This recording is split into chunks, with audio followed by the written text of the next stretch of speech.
Dedicamos buena parte de nuestra vida al trabajo, pero ¿qué es lo que hace que este merezca la pena? ¿Queremos dejar huella en nuestro paso por el mundo o que las generaciones futuras se encuentren con algo mejor? Somos una cooperativa y como tal compartimos valores sobre los que construir un mundo más sostenible a nivel ambiental, social y económico. Mi nombre es Maribel Amat y quiero darte la bienvenida al podcast de Única. Síguenos y conocerás las historias y testimonios de los protagonistas de nuestro día a día, auténticos expertos en agricultura, nutrición, medio ambiente, economía social o vida saludable. Lacajasaludable.es, la fruta y verdura que toca, de aquí para ti, donde quieras, lacajasaludable.es. Ahora vas y la pruebas y luego lo cuentas, lacajasaludable.es. Las altas temperaturas que afectan a gran parte del mundo al mismo tiempo son un recordatorio desalentador de que el cambio climático es una crisis global impulsada por fuerzas de origen humano. El regreso del Niño, un patrón climático cíclico, también está teniendo efectos de gran alcance en el clima de todo el mundo. Hoy hablamos en el podcast de Única del clima y de su efecto en la industria agroalimentaria. Lo hacemos de la mano de un experto, Enrique Moltó, doctor e investigador del Departamento de Análisis Geográfico Regional y Geografía Física de la Universidad de Alicante. Enrique, bienvenido y muchísimas gracias por colaborar con el podcast de Única. En la agricultura, Enrique, lo realmente interesante es conocer los fenómenos climáticos extremos, como pueden ser pues, las lluvias torrenciales, las olas de calor, las sequías prolongadas en el tiempo, ¿cierto? Sí, claro, porque lo que sucede con el tema y que además siempre insisto en este comienzo, si sabemos distinguir entre los factores del tiempo como eventos atmosféricos que suceden de forma, digamos, cada día, de forma más o menos discontinua, y lo distinguimos del clima, que es un tema más de promedios, de medias aritméticas y que es una situación un poco más abstracta. Evidentemente, yo siempre un poco cuento lo mismo, ¿no? Lo que permite que se pueda hacer un cultivo sí y otro no, sobre todo en lo que son cultivos tradicionales, es el clima, ¿no? Que es la serie de promedios que hacen, por ejemplo, que el olivo se pueda permitir en unos lugares, el naranjo en otros, en fin, cultivos, como digo, que dependen de un promedio climático, ¿no? Pero está claro que una vez ya esos cultivos están introducidos porque el promedio lo permite, lo que incide claramente en su desarrollo son los extremos que dentro de ese promedio se producen, ¿no? Que es lo que a veces no es tan capaz de adivinar las proyecciones de futuro de los escenarios de cambio climático muchas veces, porque esto muchas veces lo recuerdo, ¿no?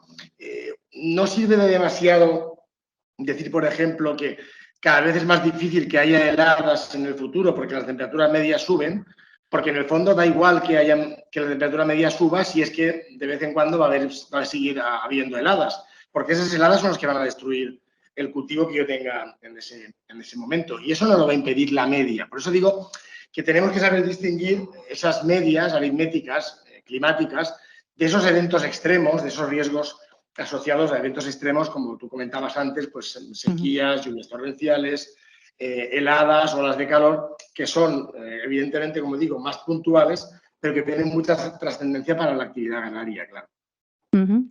Y esos cambios, esos fenómenos extremos, a veces pensamos que van a ser muy a largo plazo, pero ¿nos puedes concretar de qué periodo de tiempo estamos hablando para saber si van a ser fenómenos habituales? Bueno, en principio, en cuestiones de cambio climático, me gusta bastante más hablar de lo que está pasando que de lo que va a pasar en el futuro, en cuanto a proyecciones, porque las proyecciones dibujan unas tendencias climáticas en promedios y no es tan fácil que sean capaces, por ejemplo, de introducirse en el tema de los extremos, ¿no? Pero si nos metemos en el análisis de los extremos en los últimos años, incluso si los comparamos con lo que decían las proyecciones de cambio climático de hace algunos años, es decir, de alguna forma lo que hacemos es analizar ya de verdad si lo que está pasando se corresponde con lo que se decía que iba a pasar, sí que, por ejemplo, podemos detectar que ha habido un aumento de los extremos que resulta bastante evidente, ¿no? Por un lado, evidentemente, los extremos de intensidad de calor, yo creo que son bastante claros e indiscutibles, tanto en las temperaturas máximas, es mucho más fácil últimamente rebasar los 40 grados y además en muchos más sitios. Había sitios mucho más acostumbrados a esto, pero había territorios que no era tan habitual y cada vez pasa más, eso es una cosa evidente. Algo incluso de mucha repercusión agraria, como es el tema de las temperaturas nocturnas, que también es una cosa bastante indiscutible, casi te diría a veces que más. la subida de las temperaturas nocturnas es mucho más, como digo, evidente, es mucho más habitual tener noches, lo que se dice tropicales, es un nombre que no acaba de gustar, pero bueno, noches por encima de 20 grados y noches por encima incluso de 25, y si me apuras incluso ya estamos acercándonos a noches que están acercándose a los 30 grados, aunque sea de forma puntual, porque claro, ese periodo de reposo de la vegetación y de los seres vivos en general, que es la noche, se interrumpe y eso evidentemente es un tema que marca tanto más como el tema de las temperaturas máximas. Por tanto, ese tipo de eventos lo estamos comprobando, ¿no? De la misma forma, hay un tema en tema de cambio climático y de agricultura que es más complicado todavía de predecir, como es el tema de la precipitación. Siempre insisto un poco en lo mismo. En temperaturas todo parece estar mucho más claro, pero en precipitación no lo está tanto, porque sobre todo hay una cuestión importante, por ejemplo, en el clima mediterráneo, que es el que tenemos más cerca, el que más nos movemos, que es un clima de extremos. Estamos ya en un clima de extremos, es decir, es un clima que ya está habituado a hacer este tipo de irregularidades extremas, de llover, de estar meses sin llover para lloverlo todo en unos días o casi diríamos en unas horas. Y claro, dentro de que eso ya es habitual en nuestro clima, cuando vemos que eso aumenta, pues es un tema indiscutiblemente a vigilar, ¿no? Yo pongo un ejemplo gráfico de los últimos 2 o 3 años. Recuerdo que hace 4 o 5 años se decía, por ejemplo, que los otoños iban a ser más lluviosos y las primaveras menos, y que eso iba a ser negativo porque la lluvia de otoño es siempre más torrencial que la de primavera. Pero en los últimos 3 años, en muchas zonas del Mediterráneo ha pasado al revés. Es decir, ha llovido más en primavera casi que en otoño. Y además también ha llovido de forma torrencial, o sobre todo muy persistente, ¿no? Cosa que también a veces ha chocado bastante, ¿no? Y también el tema de la irregularidad manifiesta de los últimos 2 años, por ejemplo, ¿no? Después de, en muchas zonas del sureste español, que es una de las zonas que mejor controlo, tener meses del año pasado, de marzo, abril y mayo, extraordinariamente lluviosos, de batir récords realmente, récords de lo registrado, de golpe te encuentras con que el año siguiente, el año en el que estamos ahora, pues los meses de marzo y abril, la sequía fue absoluta. O sea, 2 años consecutivos tienes el año más lluvioso de la serie histórica, que tiene 60, 70 años muchas veces, a veces alguno más, y de golpe también te encuentras con el año más seco de la serie histórica, lo cual te incide un poco en el tema de los extremos, ¿no? Claro, por eso a veces no me gusta mucho cuando se habla de las medias, porque la media del año pasado y la de este da una cifra que es irreal, porque no tiene nada que ver y además no es la que tiene trascendencia climática para nuestros cultivos, que es lo que más nos interesa. Y precisamente, ¿cuál es el impacto actual de ese cambio climático en la industria agroalimentaria? Por ejemplo, ¿habrá que hacer mejora vegetal, mejorar las plantas para que sean, por ejemplo, más resistentes a pues, esas temperaturas extremas e incluso a plagas? Evidentemente es una de las cosas con las que tenemos que jugar, porque si estamos en cierta tropicalización del clima, eso quiere decir que cultivos mediterráneos nuestros tradicionales, incluso los cultivos hortícolas, adaptados a un clima mediterráneo con todas sus características, si introducimos esa variable tropical, que quiere decir, por ejemplo, lo que decimos de lluvias a lo mejor más fuera de época, torrenciales en cualquier momento, de mucha falta de lluvia, pero de golpe toda la lluvia seguida, y además sin que sea fácil modelizar cuándo va a pasar eso es muy importante insistirlo. Por eso no me gusta cuando se juega a adivinar, y eso es una obsesión que tengo también, y se dice, pues el verano va a ser así, el próximo otoño será de esta manera, el próximo invierno. Creo que hemos de ser mucho más prudentes cuando marquemos tendencias, porque muchas veces hemos de reconocer que no hemos visto venir que esto iba a ser así. Quiero decir, nadie sabía que la primavera pasada iba a ser tan seca como fue, hasta que de golpe en mayo cambió todo drásticamente y fue muy lluvioso en muchos sitios, no en todos, por cierto. Entonces, la planta evidentemente la tenemos, cuando hablamos de cultivos quizá de mayor valor añadido, que pueden permitírselo, las plantas tienen que adaptarse a esa secuencia, evidentemente, desde el punto de vista de la industria agroalimentaria, pues se tiene que ser más resistente, ¿no? A plantar variedades que resistan mejor estas cuestiones. Y desde el punto de vista incluso de la exposición de los cultivos, también ahí me gustaría insistir, ¿no? Nos empeñamos en introducir cultivos tropicales porque nuestros climas se tropicalizan, ¿no? Y esto, entre comillas, parece coherente, ¿no? Pero no lo es del todo. No lo es del todo por una cuestión. Porque nuestros climas se pueden tropicalizar, pero nunca van a ser tropicales, entre comillas, de verdad. ¿Qué quiero decir con esto? Quiero decir que, por ejemplo, te puedes meter en la dinámica de que tengas muy pocas heladas, temperaturas medias muy altas.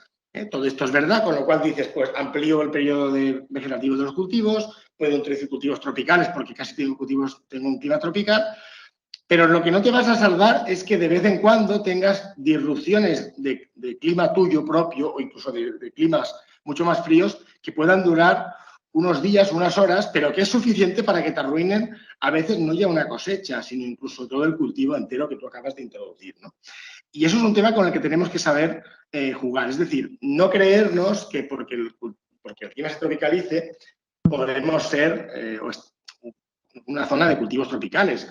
O si lo creemos, saber que tenemos ese riesgo. Yo sobre todo siempre quiero que se sepa con qué cartas se juega, ¿no? Sobre todo creo que es lo más importante. Entonces, a veces, de la misma forma, ¿no? También en el tema de la disponibilidad de agua, hemos de tener claro en qué estamos jugando, ¿no? Tenemos que tener claro que introducción de cultivos tropicales requiere unos regadíos que a veces no tenemos o no tenemos asegurados, ¿no? Y eso hemos de saber a qué estamos jugando, ¿no? Porque estamos a veces manipulando un poco las cartas del juego. Entonces, plantas más resistentes sí, más resistencia física, incluso, por ejemplo, con el tema de los cultivos bajo plásticos o cultivos incluso protegidos, cultivos que se hacen ahora al aire libre, que también se puede pensar en ello, pero sobre todo también creo que sabiendo jugar con las limitaciones, ¿no? Por ejemplo, en muchas zonas de España se está introduciendo el regadío intensivo del olivar en seto, y que es un cultivo que está claro que es mucho más rentable que el olivar tradicional, pero estamos un poco falseando la realidad futura, y es que ¿va a ser sostenible eso de cara al futuro? ¿O al final el olivar tradicional es el que mejor te va a cumplir con las expectativas de este clima tan extremo y tan irregular nuestro? Pues ahí es lo que tenemos muchas veces que saber con qué jugamos, ¿no?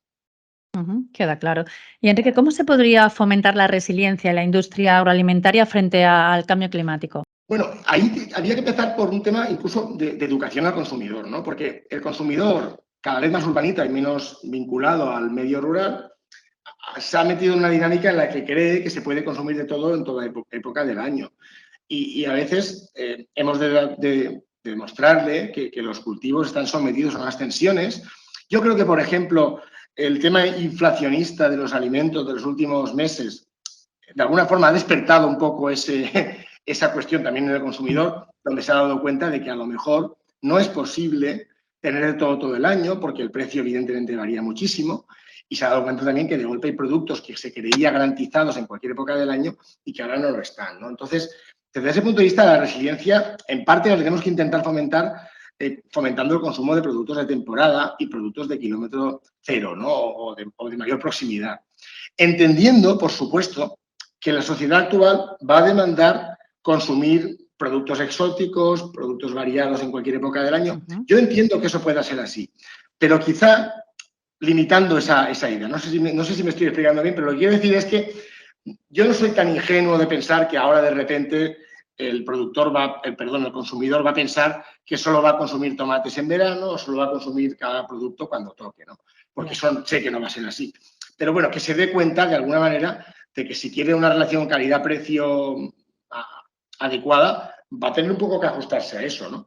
Y de alguna forma eso va a aumentar un poco la resiliencia también del consumidor y del productor ante estas cosas. Entonces, en parte creo que tendremos que ir por ahí y por adaptarnos un poco también a cultivos que sean menos sensibles a esos extremos climáticos y que de alguna forma también tanto el productor como el consumidor se metan, como digo, en esa dinámica, que sepan un poco a qué estamos jugando, a qué nos atendemos de alguna manera, ¿no?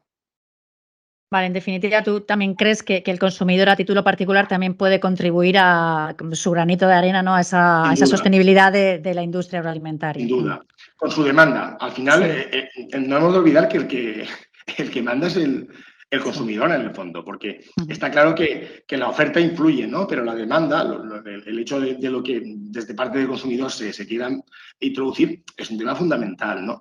Pero para que la demanda del consumidor también esté concienciada, también creo que de parte del productor, de las administraciones públicas, se ha de entrar en un factor, insisto, educativo, ¿no? Y yo cada vez creo más. Estamos en un proyecto de turismo gastronómico en la Universidad de Alicante que llevo con unos cuantos compañeros, en el que estamos intentando demostrar pues, que en la cadena de valor del turismo gastronómico, desde el productor hasta el consumidor final hay una parte importante de educación, ¿no? Educación quiere decir, como a veces se dice, ¿no? Que la gente se dé cuenta de que la leche no sale en los bricks directamente o de que los tomates no salen directamente en esos envases también preparados, sino que antes hay un proceso previo, ¿no?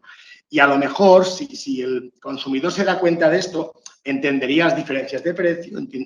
Por ejemplo, con el tema de productos ecológicos también lo mismo, ¿no?